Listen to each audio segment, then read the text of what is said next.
हमर पीवा पगलाइले कौना नसेड़िया गांजा दिहलस हो हमर पीवा पगलाइले।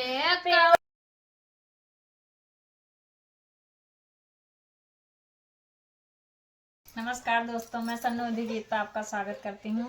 आज ये बहुत ही प्यारा ये मजाक थोड़ी गीत लेकर आई हूँ। अच्छा लगे तो लाइक सब्सक्राइब जरूर करिए, कमेंट में जरूर बताइए हमारा गीत कैसा लगा। फुल वॉच करिएगा दोस्तों, और हमारा वीडियो सुबह 9 बजे जाता है, आप लोग जरूर सपोर्ट करिएगा, सुनिएगा दोस्तों। धन्यवाद। कवन नसड़िया गांजा दिहलस हो मोरा पीवा पगलाइले कवन नसड़िया गांजा दिहलस हो मोरा पीवा पगलाइले।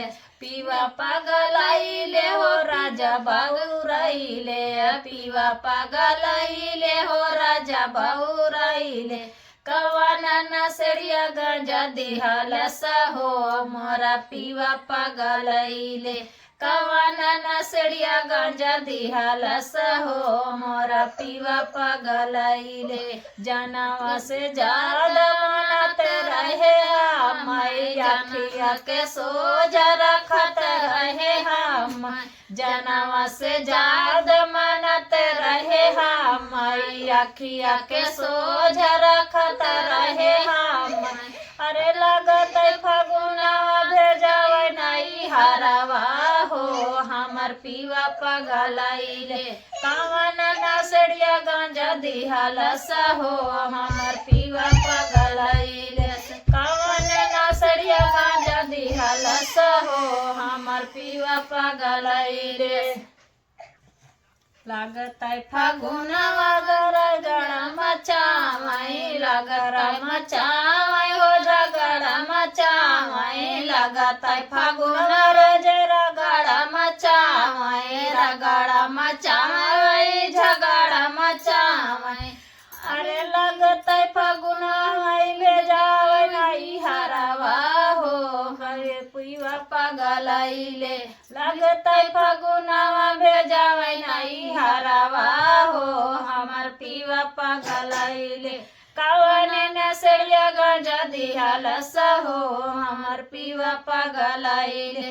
कैसे करी हम गुजरवा हो हमर पीवा पगलाइले कैसे करी हम गुजरवा हो हमर पीवा पगलाइले कवन नसड़िया गांजा दिहलस हो हमर पीवा पगलाइले पीवा पगलाइले हमारा राजा बहुराइले पीवा पगलाइले हमारे राजा बहुराइले कवन नसड़िया गांजा दिहलस हो हमर पीवा पगलाइले।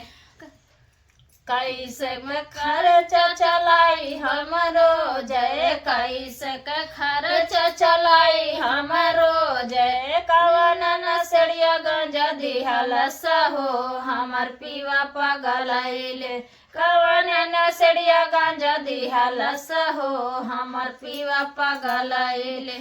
आइले लगरे फगुनवा आइले बायही रही रे फगुनवा ऊपर से बढ़ल बयही महंगायवा ऊपर से बढ़ल बयही महंगायवा कैसे के खर्च चलाई हो हमर पीवा पगलाइले कैसे के खर्च चलाई हो हमर पीवा पगलाइले कौना नसड़िया गांजा दिहलस हो हमर पीवा पगलाइले पीवा पगलाइले हो राजा बहुराइले पीवा पगलाइले हो राजा बहुराइले कौना नसड़िया गांजा दिहलस हो मोरा पीवा पगलाइले।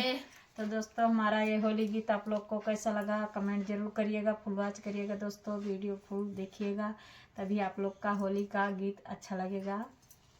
धन्यवाद।